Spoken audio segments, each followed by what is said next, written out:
Murphy Austin Adams Schoenfeld LLP, focusing on business law and commercial litigation, is proud to support Rob on the Road, Region Rising.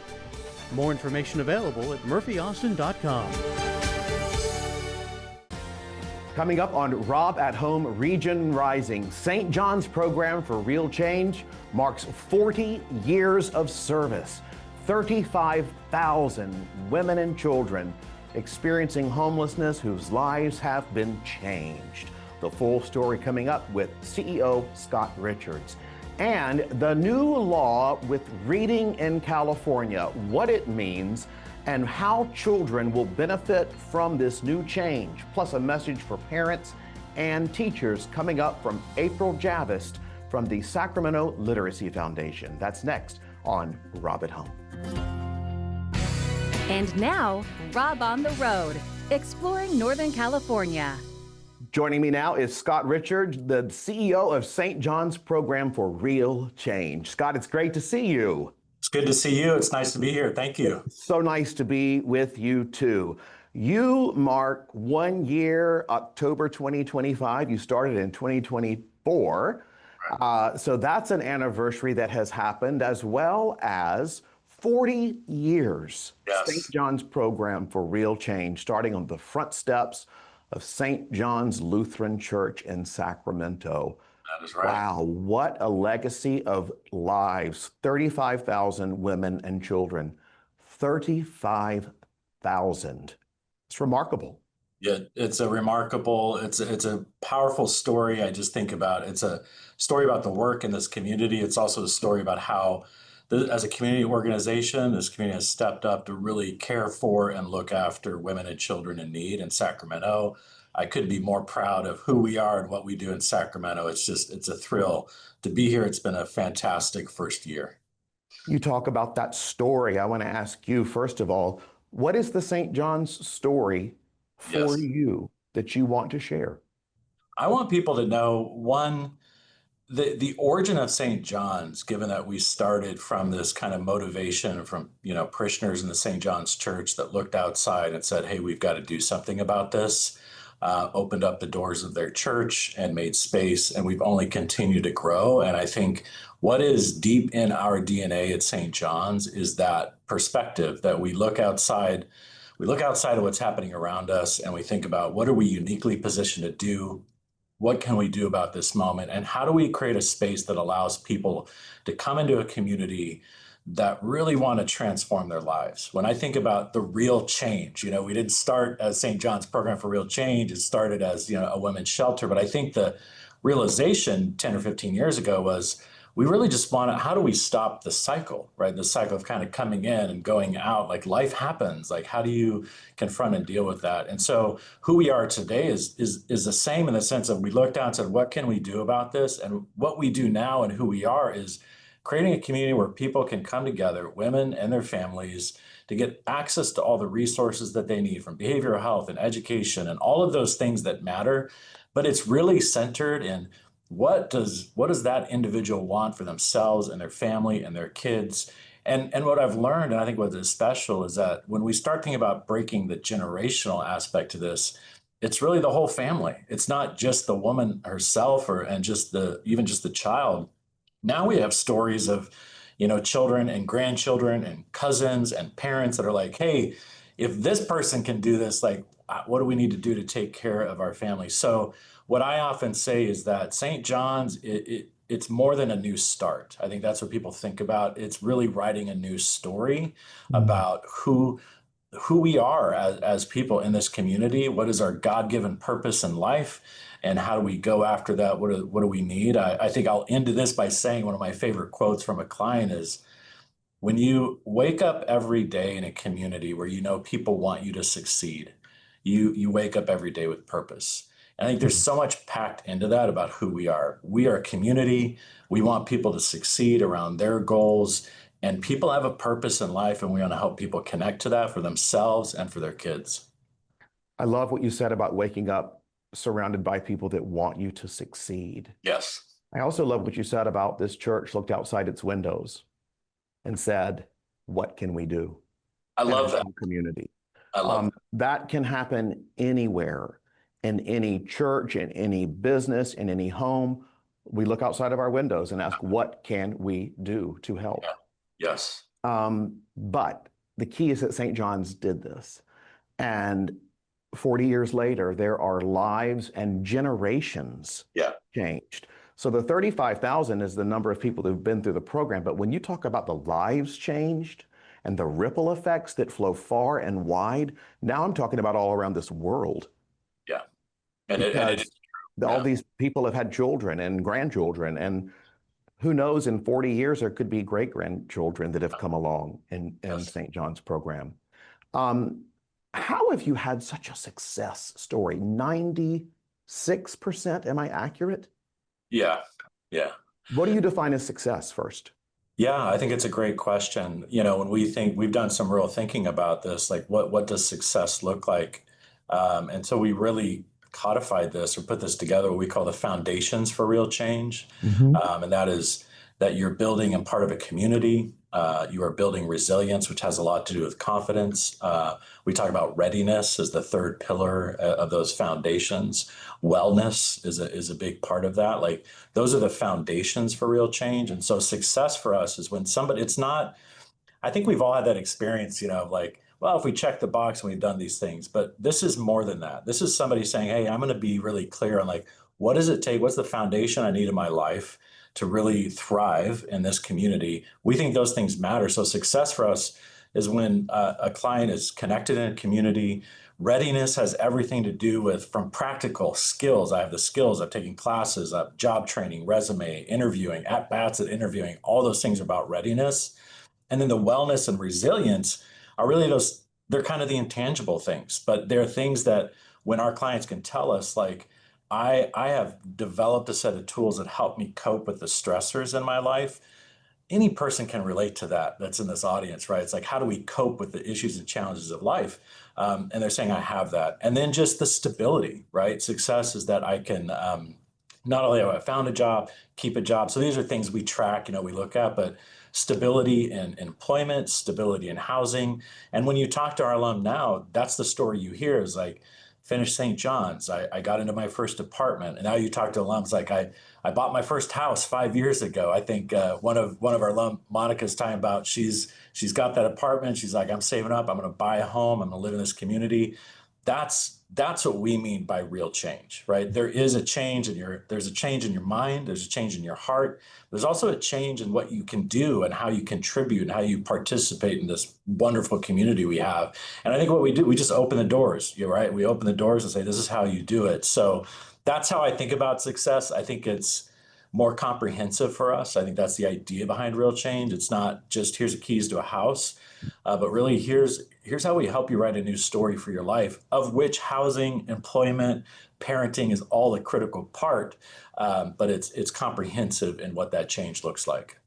What do you believe the magic is at St. John's that has been the enduring factor or factors for success? You did go through the pillars, and so that naturally plays a role, but what is the key, what is the magic? Yeah, that's such a good question. I think I you know, in the last year, I get to see kind of the magic happen. I think that's one of the questions I've asked myself. And one of the enduring things I've seen, whether it's from staff, volunteers, we have an incredible volunteer base, you're a volunteer, like, in everybody that's kind of part of the broader St. John's community, it's really an undying belief in the value and of every woman and every child that's here and is experiencing homelessness, that person is supremely valuable, cherished.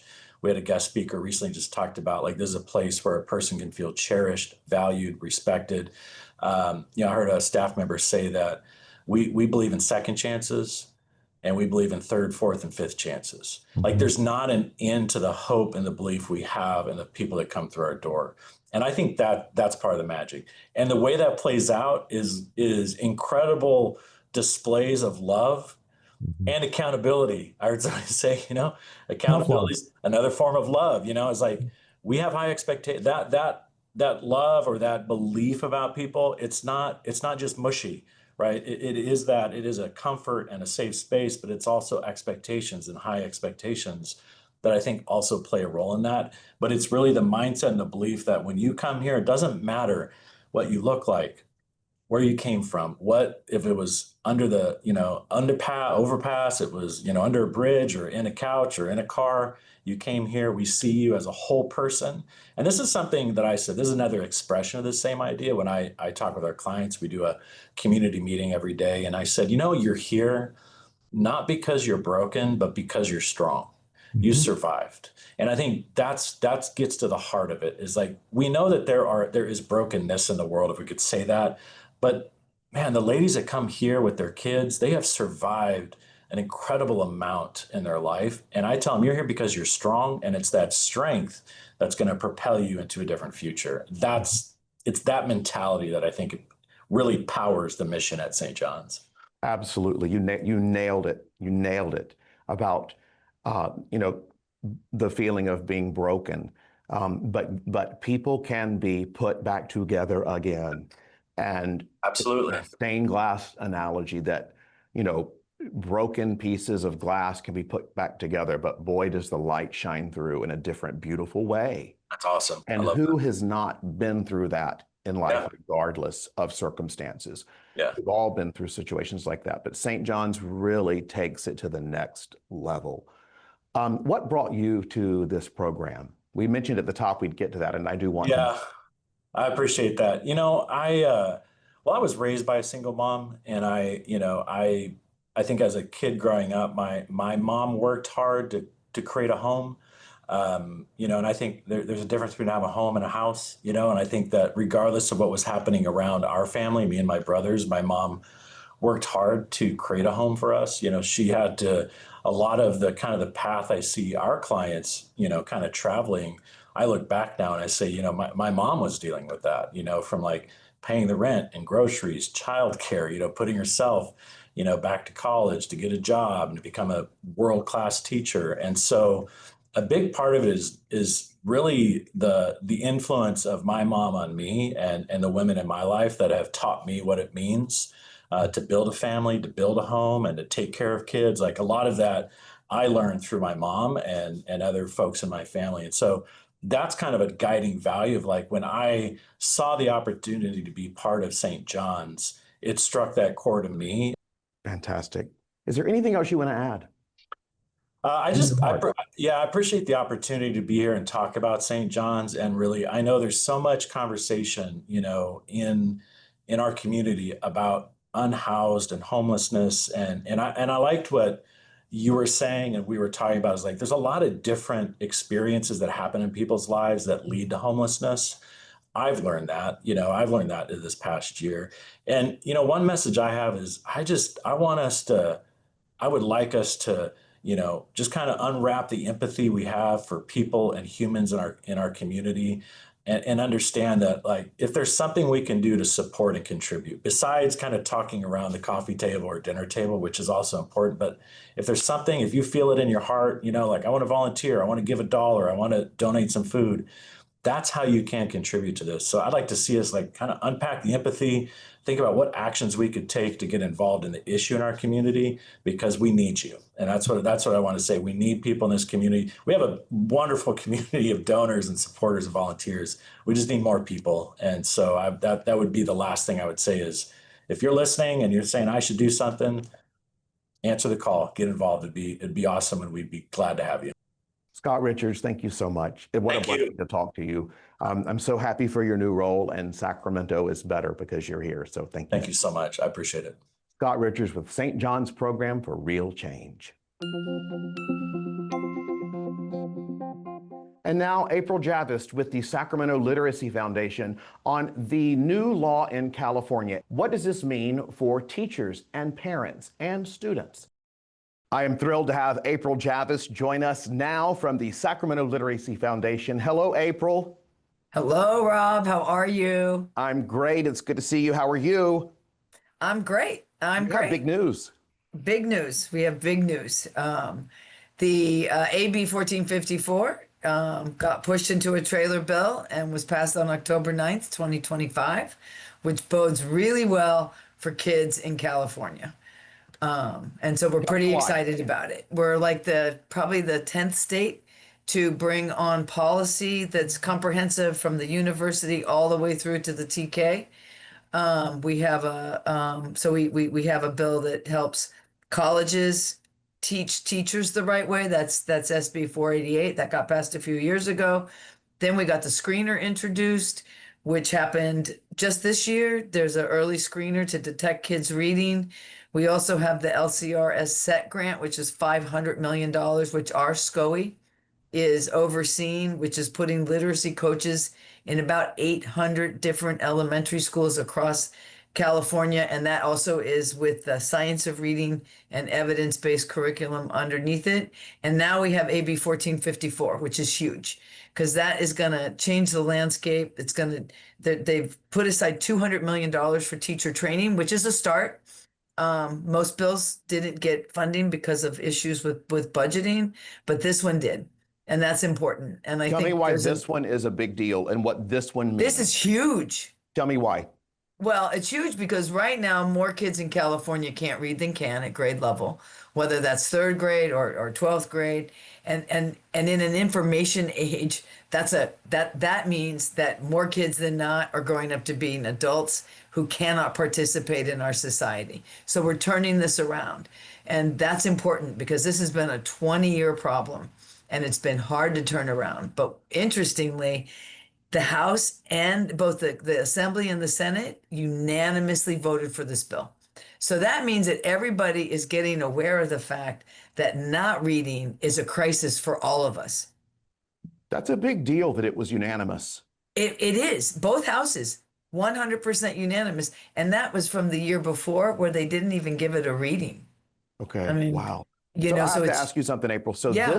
this piece of this law now. Yeah.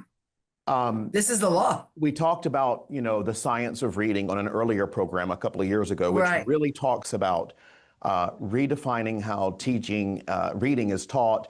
And we looked at Mississippi and how the Right. scores were in Mississippi. This was implemented there and it worked. Yes. Yes. Talk to me about what this means as far as this current new law, where that falls into place with the science of reading. Got it.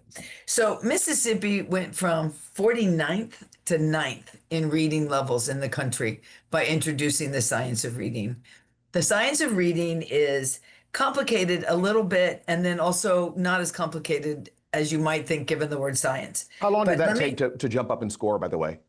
What's that? How long did it take to go from 49th to 9th? It took them 3 years Wow. from implementation. Okay, so 3 keep years. going. Yeah. So pre-COVID, they were at 85% grade level reading.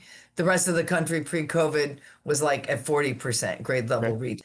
I think California is something like 45th out of the country right now. So we'll be able to see in a short order increases. We've seen actually some increases in Sacramento because we've been at it a little bit. Twin Rivers, for instance, saw the largest increase between 24 and 25, a 3% increase, but they are the poorest district and they have been the most serious at implementing the science of reading. Then you Wow. have Sac City Unified, where you have some of the schools they've seen some increases. Elk Grove, 1 or 2 percentage point, they've seen some increases. So we are starting to see people realize, oh yeah, we got to teach our kids to read because if they can't read, then they can't learn. Right? That's also what we talked about, which is you learn to read to the 3rd grade, but in the 4th grade, you're reading to learn. So if you can't read, That's a big deal. everything's going to start falling behind. And I have a question. How does this new law play into what you just said? How does the new law play into what I said? Well, what the new law does is it puts evidence-based curriculum in front of TK through 5th grade students. Does that include the science of reading? That's right. That's the science of reading. It's That's what I they thought call you it said. evidence-based. They call it science of reading, but they Or just for so clarity this is, for people watching, it's the same thing. It's all the same thing. it's kind of the same thing, right? Yeah, it is the same thing. And it's based on science. It's based on several meta studies. I mean, it's logical. Let's just say that none of this is like what? Yeah. It's logical, but yet it's 2025. That's right. And we're just That's right. getting, and you've been fighting for this a long time. Yeah, I think that what people realized after COVID is how impactful not reading is. Not reading can be tied to That's all ages. poverty, homelessness, mental health, college trajectory, Prison, everything, everything. even prison. Prison. Oh yeah, absolutely prison. I mean, it's not a spoken pipeline, but it's an unspoken pipeline, right? Like you're 4 times less likely to graduate from high school if you're not reading by the 3rd grade. Well, 4 times less likely to graduate from high school means some percentage more likely to end up in prison. That's just the truth. Yeah. Because if you can't read and get a job, if you can't apply for a job, then what are you going to do, right? I mean, it's a real quinky dink. And it's always been this way. I just want to say that there are no good old days. We're back in the day. We learned to read. There is no place to work where you don't have to know how to read. It just doesn't exist. How encouraged are you by this new law? Well, I'm very encouraged. I think California it needs to make this move because it's such a big state. One of the things that California did was they made it discretionary. So districts can decide to or not to include different components of this. So where advocates are going to have to step in next is in holding everybody accountable to implementing the science of reading and holding everybody accountable to better results. And We training. need better results, right? Like we have to just start asking our schools, okay, you're at 40%. What's your goal for this next year? And what's your goal for the next year? And so what we're going to do is we're going to go to the school districts and I'm going to ask them if they'll put us on their agenda. And I'm going to tell them about AB 1454 and what they can do to help their schools implement the science of reading. So that's the next step, is to tell the school boards, here's the bill. This is what you can do to make this hum. And then we'll go back and we'll ask them how they're doing with that in the next round. And we'll just stay on it until we get our kids reading. That's amazing. You That know? is absolutely amazing. I do believe that what you've been doing at the Sacramento Literacy Foundation, along with others in the state, Yeah. is seeing major results now, April. I'm so Yeah. happy for you. Thank you. Well, I'm happy for kids and I'm happy for all of us. I mean, I mean, yes, if you've been our fighting for this a economy long time. is going to become much stronger. Like we probably, if we get everybody reading, we're going to become the #1 economic force in the world. That's what California can do with everybody reading. There's the lead right there. Yeah, you've got a lot of phenomenal information on this new law, which is signed into law Yeah. early October 2025, October 9th, I believe. Yep. So, October 9th, 2025. how did that feel? It feels great. I mean, I am surprised at how quickly it's happened. And I've been interested to watch the process. More than 90 organizations signed on, and you got to give EdVoice a ton of credit. They totally made this thing happen. They kept bringing people together. They kept showing up to our coalition meetings. They made this happen. They did a really good job. They brought Revis and the CTA and CalTOG and CABE all to the table, and they found a way to broker a bill for kids. They did it, and I'm in awe of their work, and it's been really lovely to work with them, and I'm glad that they're here. What is your message to parents who have children who this will impact? What is your message to them? My message to parents is there is a way to teach your struggling child to read if your child is struggling. There are ways to do it. We are on our path to getting implementations put into classrooms to make that happen. But there's nothing wrong with your kid. It's just that some brains learn to read right away and some don't, and it's irregardless of intelligence. So what I would say to parents is go after the resources that are available. Talk to the schools about what they're doing. Get on the side of realizing that this isn't your kid's fault. This is just a product of our society, and it's a miss we've had. And now we're on it. And so the more verbal a parent is with their school, the more willing they are to say, hey, I saw that our reading rates were only at 33%. How are we fixing that? That's good. That's good because, schools need to hear from parents. So And what what's your I would, message to schools? My message to schools is this is your opportunity to shift up what's been going on. I mean, it can't feel that great to have such low success rates. And this is an opportunity to create better success, lift teacher morale, and lift student morale. But teacher morale is at a low, and you can imagine why it would be, right? So this success, having kids who are successful will probably make teachers feel better. So my message is let's get to work for the next 3 or 4 years, all of us, and really focus as citizens. Let's learn about the science of reading. Let's be able to talk to that 5-year-old in some way that we all know about what's going on. And as a community, let's all do this all together. Like, let's not leave it to the teachers. Let's not leave it to the parents.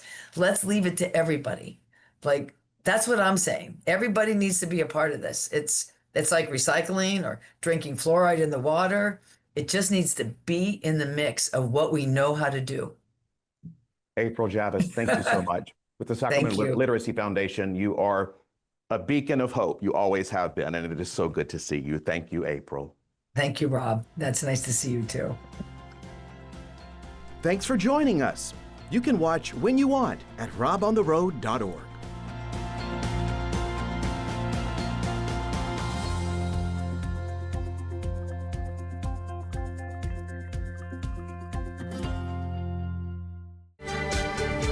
Murphy Austin Adams Schoenfeld LLP, focusing on business law and commercial litigation, is proud to support Rob on the Road, Region Rising.